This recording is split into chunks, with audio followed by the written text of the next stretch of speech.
नमस्कार दोस्तों। आज हम बात करेंगे नेज़ोफेरिंजियल कार्सिनोमा के बारे में। अब देखिए नेज़ोफेरिंजियल कार्सिनोमा क्या है। पहले हम जान लेते हैं कि नेज़ोफेरिंक्स क्या है। देखिए आपके ये नाक से जो ये पीछे का पोर्शन जा रहा है इसे हम बोलते हैं नेजल कैविटी, और ये कैविटी क्या है, एक पाइप से जुड़ती है जिसे हम बोलते हैं फेरिंग्स। ठीक है, अब देखिए ये फेरिंग्स यहाँ से स्टार्ट होता है, ठीक है, और ये कहाँ जाता है, आपकी जो फूड पाइप है यानी जहाँ से आपका खाना नीचे स्टमक में जाता है वहां पर ये पाइप कनेक्ट होता है। ठीक है, इस पाइप की अगर लेंथ देखी जाए तो अडल्ट में इसकी लेंथ कितनी होती है, 10 सेंटीमीटर की होती है। ठीक है, अब देखिए ये जो फेरिंग्स होता है ये आपके सिर का जो निचला हिस्सा होता है, जो बेस होता है स्कल का, ठीक है, खोपड़ी का जो नीचा हिस्सा होता है वहां से ये पाइप स्टार्ट होता है, और ये पाइप कहाँ तक जाता है, आपके फूड पाइप तक ये कनेक्ट होता है। तो वहां तक इसे हम क्या बोलते हैं, फेरिंग्स बोलते हैं। और जहां से फूड पाइप आपका स्टार्ट होता है तो उस फूड पाइप को हम ईसोफेगस बोलते हैं। ठीक है, अब इस फेरिंग्स का जो सबसे ऊपरी हिस्सा होता है उसे हम नेजोफेरिंग्स बोलते हैं। जो नाक का पोर्शन है वो जो पीछे पाइप से कनेक्ट हो रहा है वो आपका नेजोफेरिंग्स है। फिर आपका ये पाइप क्या है, जो मुंह का पिछला हिस्सा है वहां पर ये पाइप भी क्या है, फेरिंग्स से कनेक्ट हो रहा है, तो इसे हम बोलते हैं ओरोफेरिंग्स। फिर ओरोफेरिंग्स के नीचे एक छोटा सा हिस्सा होता है पाइप का जो फेरिंग्स से जुड़ता है, इसे हम बोलते हैं हाइपोफेरिंग्स। ठीक है, जो आपके यहाँ गले में होता है। अब यहाँ से जब गले से थोड़ा सा नीचे आप जाएंगे वहां पर आपका फूड पाइप होता है जहां से खाना नीचे जाता है, उसे हम बोलते हैं ईसोफेगस। तो जो फेरिंग्स की लंबाई होती है वो यहाँ से यहाँ तक कितनी होती है एक अडल्ट में, ठीक है, एक मैच्योर पर्सन में कितनी होती है, 10 सेंटीमीटर की होती है। अब अगर हम नेजोफेरिंग्स को देखें कि नेजोफेरिंग्स कहाँ पर एग्जैक्टली होता है, तो जो आपकी रीढ़ की हड्डी होती है, अब रीढ़ की हड्डी में क्या है, छोटी छोटी हड्डियां ये जुड़कर क्या है पूरी रीढ़ की हड्डी बनाती है। अब रीढ़ की हड्डी आपकी खोपड़ी का जो निचला हिस्सा है यहाँ से आपकी रीढ़ की हड्डी स्टार्ट हो रही है, और जो पहली आपकी 7 बोन होती है रीढ़ की हड्डी की उसे हम बोलते हैं सर्वाइकल बोन। क्या कहते हैं, सर्वाइकल बोन। जब आपके गर्दन में यहाँ दर्द होता है तो हम बोलते हैं ना कि सर्वाइकल पेन हो रहा है। तो सर्वाइकल पेन क्यों बोलते हैं, क्योंकि ये सर्वाइकल बोन है, और सर्वाइकल बोन में जब पेन होता है तो उसे सर्वाइकल पेन बोलते हैं। ठीक है, तो सर्वाइकल बोन कितनी होती है, 7 होती है। इसके बाद आपकी यहाँ नीचे आती है थोरेसिक बोन, फिर आती है आपकी लंबर, फिर आती है आपकी सैक्रम, फिर आती है कॉक्सिक्स। तो ये जुड़कर क्या बनाते हैं, रीढ़ की हड्डी बनाते हैं। तो अब देखिए जहां से आपकी C1 स्टार्ट हो रही है यानी सर्वाइकल बोन की जो फर्स्ट बोन है C1 स्टार्ट हो रही है, ठीक है, तो C1 से और C2 तक ये क्या बनाता है, आपका नेजोफेरिंग्स बनाता है, यानी ये नाक के पिछला हिस्सा बनाता है। अगर हम बोले कि नेजोफेरिंग्स कितना होता है तो C1 से C2 यानी जो फर्स्ट और सेकंड जो ये आपकी हड्डी होती है इसी के पैरेलल क्या होता है, आपका ये आगे की तरफ नेजोफेरिंग्स होता है। ठीक है, इसके बाद आपका आता है ओरोफेरिंग्स। ओरोफेरिंग्स, तो ओरोफेरिंग्स कितना होता है, C3 और C4। ठीक है, जो C3 बोन आती है सर्वाइकल की और C4 आती है उसी के पैरेलल आपका आगे की तरफ क्या होता है, ओरोफेरिंग्स होता है। और हाइपोफेरिंग्स कितना होता है, हाइपोफेरिंग्स जो है वो होता है आपका C5 और C6। ठीक है, तो अभी हम बात कर रहे हैं नेजोफेरिंजियल कार्सिनोमा के बारे में। कार्सिनोमा मतलब होता है कैंसर। ठीक है, नेजोफेरिंग्स यानी नेजोफेरिंग्स में अगर ओवरग्रोथ हो जाती है, कैंसर डेवलप हो जाता है, तो उसे हम बोलते हैं नेजोफेरिंजियल कार्सिनोमा। और ये नेजोफेरिंग्स कितना होता है, C1 और C2 के लेवल पर होता है। ठीक है, यहाँ पर जो आपके सेल होते हैं, अब देखिए आपका जो ये एयर पैसेज है यहाँ पर आपके स्क्वेमस सेल होते हैं जो प्रेजेंट होते हैं, वो आपकी स्किन में भी होते हैं, आपके यूरिनरी ट्रैक्ट में भी होते हैं, आपके जीआई ट्रैक्ट में भी होते हैं, यानी पेट में भी होते हैं, आपका जो मूत्राशय का मार्ग है वहां पर भी होते हैं, आपकी त्वचा में भी होते हैं, और आपके जो एयर पैसेज है यहाँ पर भी होते हैं, और आपके फेफड़ों के अंदर भी ये स्क्वेमस सेल होते हैं।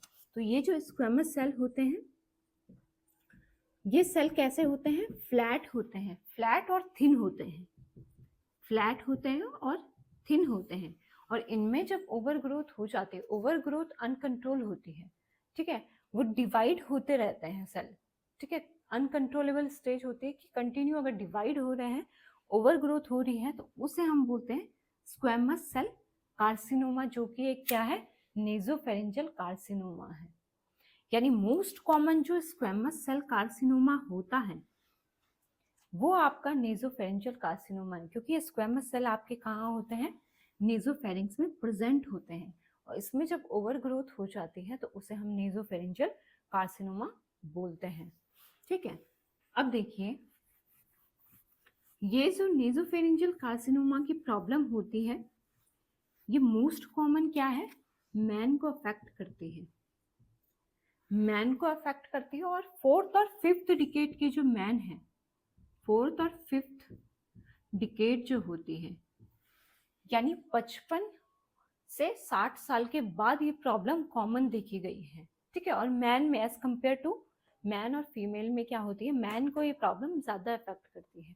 अब मैन को ये प्रॉब्लम ज्यादा क्यों अफेक्ट करती है, क्योंकि इसका जो सबसे मेन कारण होता है वो होता है स्मोकिंग। सिगरेट जो स्मोकर्स होते हैं उनमें ये कैंसर क्या होता है, डेवलप होता है। दूसरा है जो साल्ट क्योर्ड फिश होती है।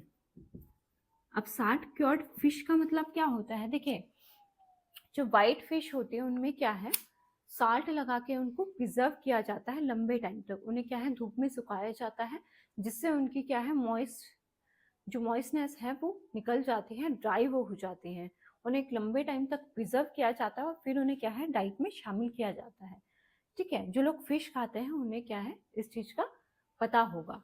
तो वो जो फिश लेने की वजह से भी क्या है, नेजोफेरेंजियल कार्सिनोमा कॉमन देखा गया है। एक कारण है स्मोकिंग, एक कारण है साल्ट क्योर्ड फिश, दूसरा है विटामिन सी डेफिशिएंसी। जिन लोगों में क्या है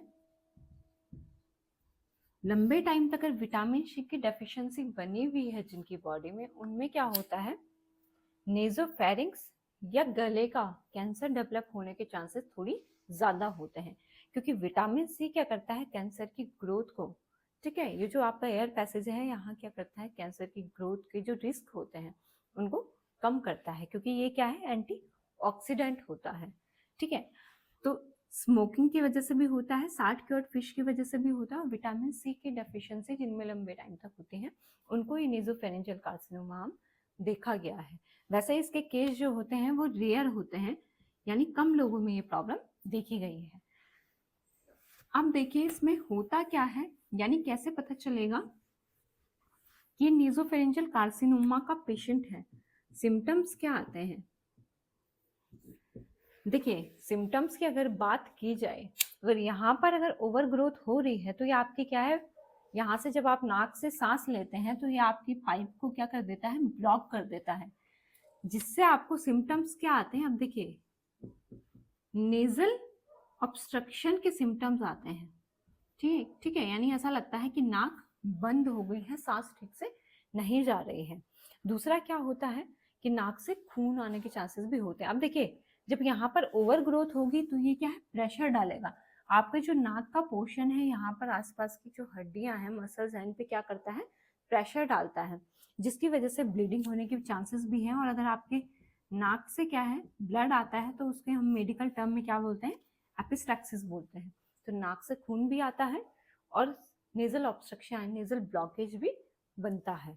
दूसरा क्या सिम्टम्स आते हैं, देखिए अब ये यहाँ पर पोर्शन हो रहा है तो ये आपके कान के क्या है ठीक आगे है ये पाइप, तो आपके कान में भी प्रॉब्लम कॉज करता है। कान में क्या प्रॉब्लम कॉज करता है, जैसे मैंने आपको बताया था ASOM वाला टॉपिक था, ठीक है, तो उसमें मैंने आपको बताया था कि यहाँ पर क्या होता है, आपका एक जो आपका मिडिल ईयर होता है, कान का जो बिचला हिस्सा होता है वहां से एक पाइप जो आपके गले में कनेक्ट होता है, गले के पिछले हिस्से में कनेक्ट होता है, ये आपके क्या है हवा को क्या करता है मेंटेन करके रखता है, ठीक है। अब उसे हम बोलते हैं स्ट्रेचियन ट्यूब, उसे क्या बोलते हैं उस ट्यूब को, स्ट्रेचियन ट्यूब बोलते हैं।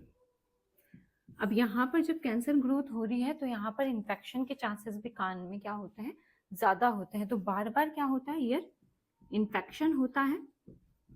दूसरा क्या होता है डेफनेस भी हो सकती है, यानी अगर ज़्यादा ये ओवर ग्रोथ हो गई है और इसने आपके कान में भी क्या कर दिया है, प्रॉब्लम धीरे धीरे क्रिएट कर गया, कान में भी आपके धीरे धीरे फैल गया, तो उससे क्या होता है, डेफनेस जैसे सुनाई देना भी बंद हो जाता है। तो ये प्रॉब्लम भी होती है। अब बात करेंगे कि अगली प्रॉब्लम क्या होती है। देखिए अब यहाँ पे क्या है, आपकी आईज भी क्या है, इसके नजदीक है। ठीक है, तो आई में क्या प्रॉब्लम होती है, देखिए आई में क्या होती है, नर्व होती है। अब नर्व क्या होती है, पूरी आपके आई में, आपके फेस में क्या है, नर्व का काम होता है सेंसेशन लेके आना, यानी वो ब्रेन से और आपका जो भी बॉडी पार्ट है उससे कनेक्ट होती है। तो जो भी सेंसेशन आपके ब्रेन से आपके बॉडी पार्ट में आती है वो नर्व के थ्रू आती है। तो यहाँ पर आपकी आई भी होती है। तो आपके आई में यहाँ पर कौन सी सप्लाई जा रही है, एब्ड्यूसेंट नर्व होती है। ठीक है, इसे हम बोलते हैं एब्ड्यूसेंट नर्व, जो 6 क्रेनियल नर्व है। ठीक है, अब देखिए ये नर्व क्या कर रही है, आपकी आंखों तक सिग्नल लेके आ रही है, आपके ब्रेन से सिग्नल लेके आ रही है, फिर उस सिग्नल के अकॉर्डिंग आपकी आईज क्या करती है, वर्क करती है। तो एब्ड्यूसेंट नर्व क्या करती है, आप यहाँ पर देखिए आपकी फिंगर है, तो आप यहाँ पर क्या है, फोकस कर पा रहे हैं। अभी आप इनवर्ट आपकी आंखें हैं, अभी ये जैसे जैसे फिंगर घूमेगी तो आपकी आंखें क्या है, आउटवर्ड जाती हैं। तो ये जो मोशन हो रहा है वो कैसे हो रहा है, ये नर्व के थ्रू हो रहा है। जब नर्व से सेंसेशन आ रही है तो आपकी आईज क्या है, मूव कर पा रही है। लेकिन जब नेजोफेरेंजियल कार्सिनोमा होता है, ये आपकी इस नर्व को अफेक्ट करता है, तो उससे क्या होती है, आपकी आईज क्या होती है, इनवर्ट पोर्शन में ही रहती है, जो अफेक्टेड साइड है, यानी जो भी आई अफेक्टेड है तो उसमें क्या होती है, आपकी आईज एक ही मोशन में रहती है, इनवर्ड मोशन में रहती है, यानी आपकी आईज ऐसे मूव नहीं कर पाती। अगर ये फिंगर ऐसे जा रही है तो आई से देख नहीं पाएंगी। ठीक है, तो वो प्रॉब्लम होती है। दूसरा क्या होता है, डिप्लोपिया की प्रॉब्लम होती है। डिप्लोपिया होता है कि डबल विजन की प्रॉब्लम होती है। ठीक है, जो नेजोफेरेंजियल कार्सिनोमा है उन पेशेंट को क्या है, डबल विजन की प्रॉब्लम भी होती है। अब नोज में क्या है, नोज ब्लॉक हो रही है, वहां से ब्लड आ रहा है, कान में इन्फेक्शन हो रहा है, कान में सुनाई देना बंद हो गया है, आंख में प्रॉब्लम हो रही है कि दो दो चीजें दिखाई दे रही है। ठीक है, आई मूवमेंट नहीं हो पा रहा है। तो ये सारी प्रॉब्लम किससे हो रही है, नेजोफेरेंजियल कार्सिनोमा से हो रही है। जब धीरे धीरे ये प्रॉब्लम क्या है, बढ़ना स्टार्ट करती है, पहले तो ये सराउंडिंग स्ट्रक्चर को अफेक्ट करेगी, धीरे धीरे जैसे ये बढ़ना स्टार्ट करती है तो आपके आंख में, आपके नाक में, आपके कान में प्रॉब्लम करना स्टार्ट कर देती है। गले में क्या प्रॉब्लम करती है, देखिए यहाँ से आप सांस भी ले रहे हैं तो सांस भी वो अंदर नहीं जा पा रही है, तो आपको क्या होता है, अब क्या होता है, आपका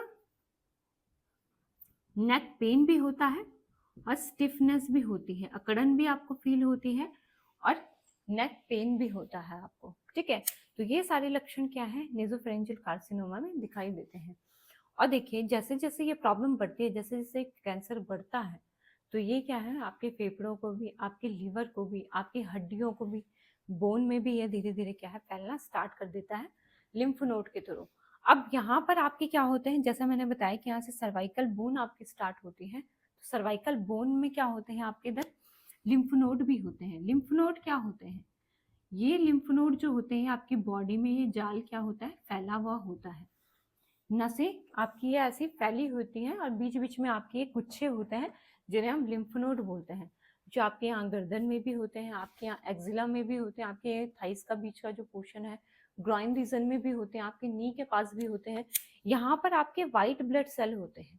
ये ब्लड सेल, ये वाइट ब्लड सेल क्या करते हैं, जो भी बैक्टीरिया, जो भी वायरस, जो भी कैंसर सेल, ठीक है, ये जो भी डैमेज सेल आपके ब्लड में सर्कुलेट हो रहा है, और वो जब आपकी नस से क्या, अब देखिए ये आपकी नस है, यहाँ से ब्लड आपका पास हो रहा है, तो कुछ क्या होता है, यहाँ से लीक होता है।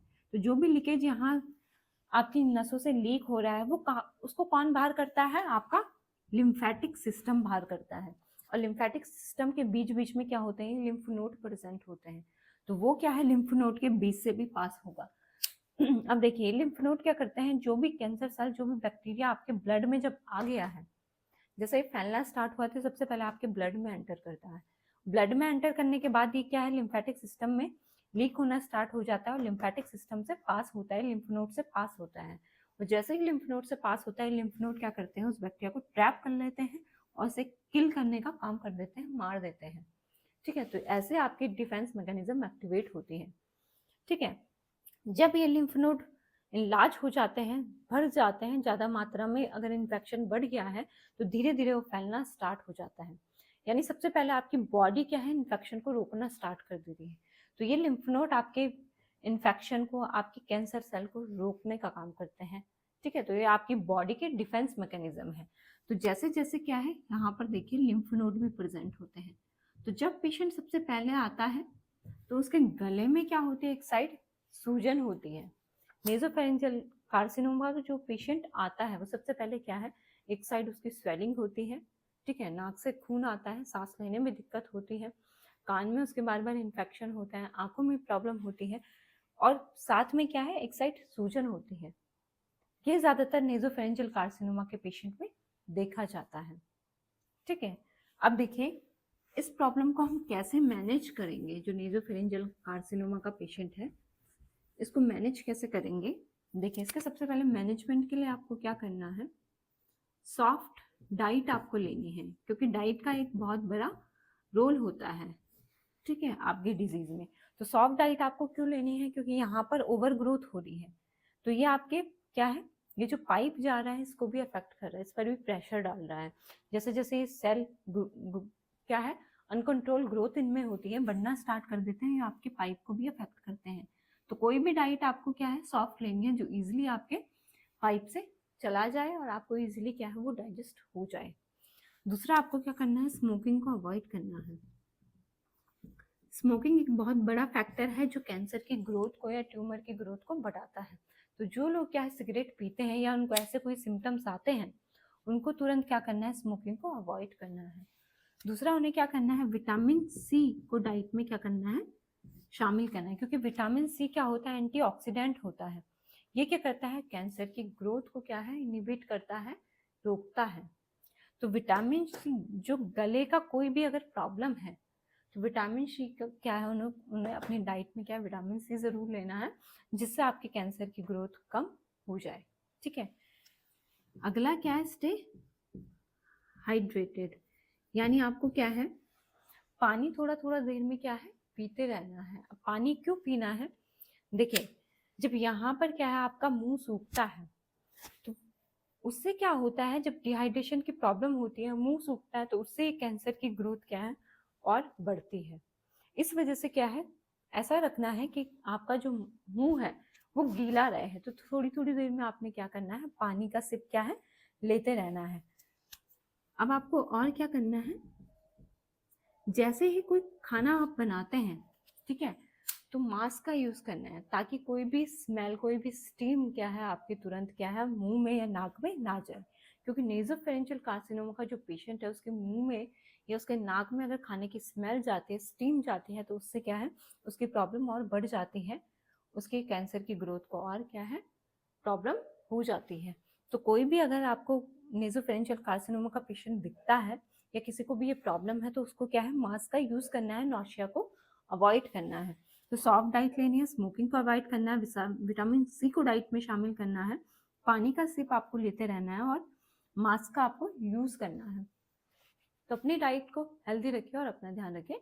अगली वीडियो में हम बात करेंगे अगली प्रॉब्लम के बारे में। धन्यवाद।